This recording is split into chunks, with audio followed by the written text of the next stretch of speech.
Hello everybody, welcome back to another episode from the Multi-Tools and Blades channel. Today's episode we're going to have a look at this Wenger MiniGrip that was made in 1998. This tool was developed in response to a lot of criticism for the much larger Wenger SwissGrip that was made a few years prior, although unfortunately it was not very popular due to the offerings from some of the competition. Now the one way to tell that this is one of the earlier models, a MiniGrip, not a PocketGrip, is because of this locking mechanism here. You see here it just slides backwards and everything pops open.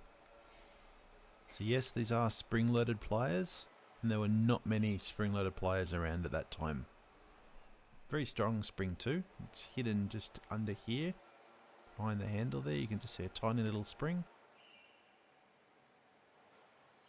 Don't know how you'd fix it if it was to break, but it seems very solid. And now that we have the handle up, we can have access to this big chunk of plastic that's in the back there, which holds all these tiny little 1/4-inch bits. This plastic bit holder is quite susceptible to being lost.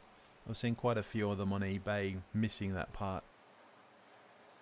I don't think I could have designed it better, but I have found mine just falling out occasionally if I haven't put it in 100% perfectly. Okay, so let's lock it up again. To use those bits, we just need to take this little part out here. It just pops off. That's round metal, doesn't do anything other than sticks to the magnet inside. And then we just pop that into the end like so. So now we're just ready to put in any one of these 1/4-inch bits, like so. It's a bit of a strange way of executing this. Quite sure it could have been done a little bit better. I'm not one to criticize though. I just think it takes up a hell of a lot of space just to implement all these little 1/4-inch drives where other useful tools could have been put in place. So next we have the main blade. This is the serrated version. These are sold in two different versions. You could either get the straight blade with the needle nose pliers, or the serrated version with the blunt nose pliers. So just by looking at the plier head there, you can tell what kind of blade you've got. I've always liked serrated blades for some reason. I just find it a little bit more aggressive and maybe a little bit more towards my personality. The tank stamp we can see there is just the old style Wenger logo from the 90s, the big W.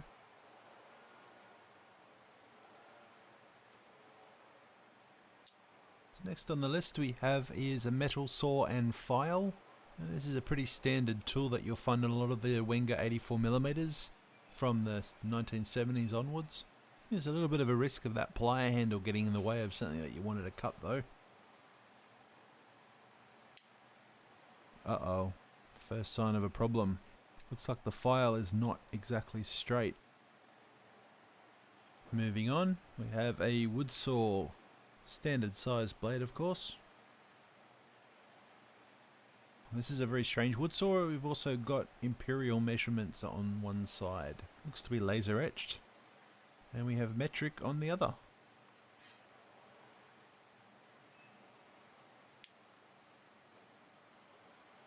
And of course, as expected, you've got the standard cap lifter and large screwdriver.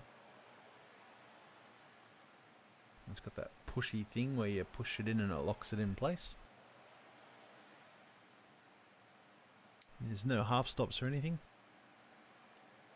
And we have the can opener. I think that plier head would get out of the way, but when you're actually using it like that, you can see that it works perfectly fine.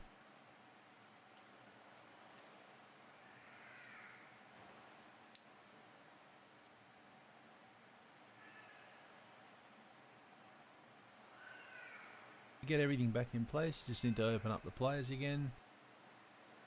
Make sure that when you put it in, they're all facing forward like so.